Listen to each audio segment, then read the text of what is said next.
With high living costs, tough hiring, and a slowing economy, more South Koreans in their 20s and 30s are taking on multiple jobs just to make ends meet. According to the National Data Center, So, from what I see in Korea living here for over a decade now, there's a bunch of young Koreans who are just working super hard. They have their main job like Monday to Friday, then they'll work on the weekend, and this is just to make ends meet. Then you have like other Koreans who have like no responsibility, and they're like the secluse. They don't have any part-time job, no full-time job. They're just at home chilling because there is a lot of available part-time jobs. I have a lot of friends who own businesses, and the first thing they tell me is, I can't find any part-time workers. There's like no part-time work. And this is the reason why too they have to hire a lot of foreigners. One of my homies, he needed a worker for his business, and he asked me because he knows I work at a university. He's like, "Hey, do you know any like are any of your foreign students looking for work?" Like this is the measures they're going to just to find someone for a part-time job. the monthly average number of job hustlers in 2025 stood at I like about that, job hustlers. 126,000, up 63% from a decade earlier. Rent and housing costs are widely cited as the key reason why more young people are having side jobs. According to a 2024 survey by the Korea Research Institute for Human Settlements, the national average for housing-related outlays per month for a working single person aged 19 to 34 stood at about 480,000 won. For those in their 20s and 30s and living in Seoul, where rent costs are much higher, the burden is likely to be even heavier. In fact, So you got to understand that a lot of Koreans, regardless of where they live in Korea, because of work, have to move to Seoul or the Gyeonggi-do area. And because of that, a lot of the problems that Korea have are area generated. So for example, I'm pretty sure maybe there's less part-time jobs available in Seoul because everyone's looking for an extra part-time job. However, in the other areas in Korea, it's so easy to get a part-time job. So easy. But this is also the reason why Seoul rents are outrageously high. a local real estate brokerage platform found that the average monthly rent for a studio apartment in Seoul stood at about 700,000 won. Again, 700,000 won. Like if you're living in Seoul, you're like, yeah, that's normal. That's what it should be. Other parts of the country for 700,000 won, you're not living alone. You're living with somebody else in a very comfortable situation. In Seoul, that's just like a small one room, and you're probably gonna have your mold in the washroom. Food costs are also adding pressure, as many young adults rely heavily on eating out or food delivery. According to a 2024 survey by the Prime Minister's office, households aged 19 to 34 spent an average of 2.13 million won per month, with Okay, so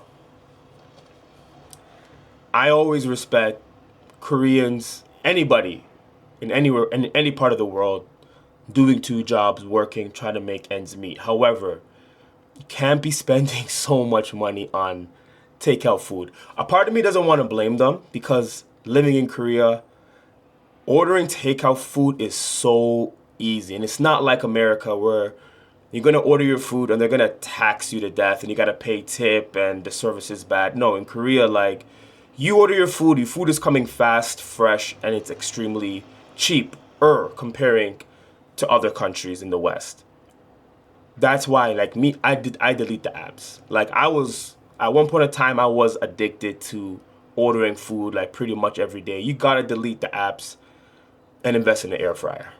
food costs making up around 800,000 won, the largest share. In Seoul, Can't be spending 800,000 won a month on takeout food. That's just crazy. And you're hustling for what? So what's the point of doing all the extra work? All the extra work. You got to get an air fryer. You got to get an air fryer and a Coupon One membership and make it work. Seoul alone, average rent and food costs combined can easily top 1.5 million won a month, which is a sizable chunk of income. One office worker in his 20s told a local media outlet that he worked a regular job on weekdays and a second job at a pub on weekends, saying that even with putting in such arduous hours, little is left after paying for housing and food. Other workers said rising prices make it hard to get by on a single income, adding that they save or invest with earnings from one job while covering daily expenses with the extra salary. But that's if you are working one job and that is covering your expenses and the other job is covering your savings, you're in a very good position. Like, you're in a very good position. Like, if you're one of those peoples out there, respect to you, you're in a very good position, because some people are working two jobs just to make ends meet and not saving any money. So that's good. Many have said they have reduced spending to the bare essentials and have started to forego non-essentials like operating a car and going on to forego non-essentials Side note, I hate this. I don't know what it's called. Picky claw thing. They're everywhere. I can't stand these things, man. like operating a car and going on vacations. A local university professor said income growth is failing to keep pace with rising costs, pushing more young people to take on extra work. The professor added that taking side jobs is growing faster among those in their 30s, when housing and the need to cover costs associated with raising a family tend to spike. Yeah. And you know what? It's not just Korea. At least in Korea, you can get a part-time job. What's happening right now in America, and especially in Canada, you can't even get a part-time job. Ask anybody living in Canada right now. All the like college, university students, you can't get a McDonald's job. You can't get a Tim Hortons job. If you're from Canada, you know why. At least in Korea, if you want the part-time work, at least it's available for you to get. Now, I checked the comments and there's some very interesting things. One person said, imagine spending your entire childhood studying, going to a cram school, only to be working at McDonald's. Now, you have to understand as well, Koreans got lied to just like we did in North America. If you go to school, if you work hard, if you go to a good university, you can get a good job, and, you know, the rest is history, which is absolutely not true. What makes it worse in Korea is, and I'll keep it real with you, I never studied that much. None of my friends studied that much. I had one friend, her name was Nicole Kim. This is in Canada, in high school.